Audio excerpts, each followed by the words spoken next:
Welcome back to Hey Kentucky. Today we are joined by former UK star PJ Washington.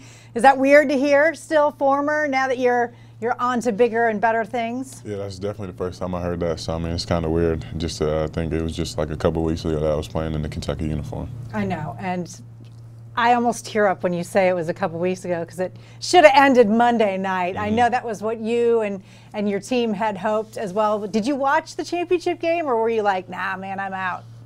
Yeah, I watched it. I watched it in the locker room with a couple of my teammates. So it was definitely kind of sad because you definitely want to be in that moment with your teammates. But things happen, and it was just a great experience. Talk about your kind of maturation process during the course of the year. I think when, that first game was such a shell shock to everybody. Yeah. And then the first 10 or 12 games, I think people were thinking, okay, well, I don't know if PJ has improved all that much from last year. And that was like, boom, you're the best player in the SEC.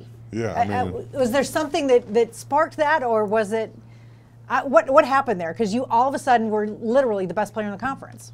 I just tried to be more aggressive every time I touched the ball. I just tried to make something happen. I felt like I was too passive at the beginning of the season, so I just tried to make the most out of my touches and stuff like that. And I just tried to get my teammates involved, and then things just kind of took off from there. Obviously, you saw your work in the gym pay off, but did it even surprise you how good of a long-range shooter you became? I mean, yeah, I was just making them, so I just kept shooting them. I was working on them a lot this summer, so I definitely had the confidence. So once I see them going in the game, it just boosted it a lot more.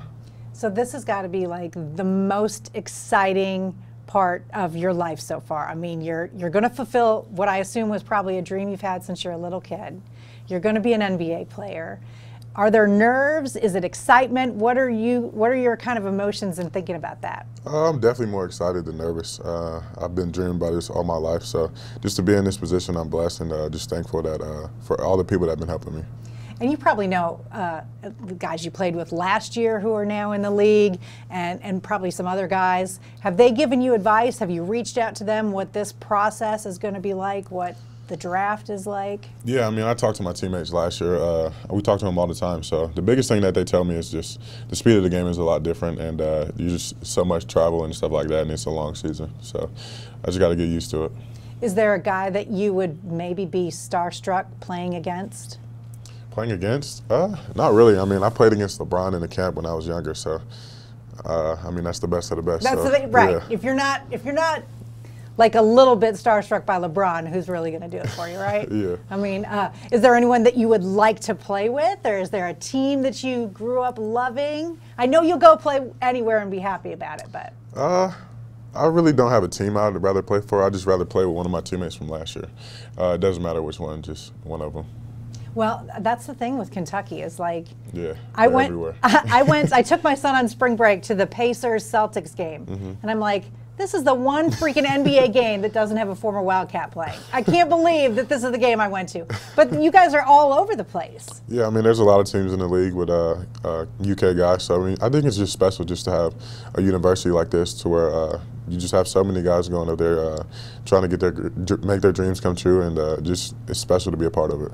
What's your favorite memory from this year that didn't happen on the court? Probably having Reed come back, and me coming back from injury at the end of this season. Definitely to see Reed fight through all his battles off the court. It's just great to have him back on the court. What did you make of Brad's clothes? Did he let you guys in on what he was going to wear? Never, never. I mean, he didn't dress until it was time to go out on the court. So we were kind of shocked by it, just like everybody else. So. Just like the initial reaction when he first walked out in the turtleneck suit, chain. We were all kind of laughing at him. We didn't expect it at all. So just to see it kind of put a smile on everybody's face, and we were kind of teasing him about it a little bit. So you can meet PJ on his autograph tour, which begins Sunday at Corbin Arena and the Mellow Mushroom in Somerset. Continues next week in Simpsonville, Cold Spring, and Moorhead. Fellow Cat Reed Travis is also going on the road to meet fans. His tour begins in Owensboro on Saturday and comes to KS Bar in Lexington and Barleycorns in Cold Spring on Sunday.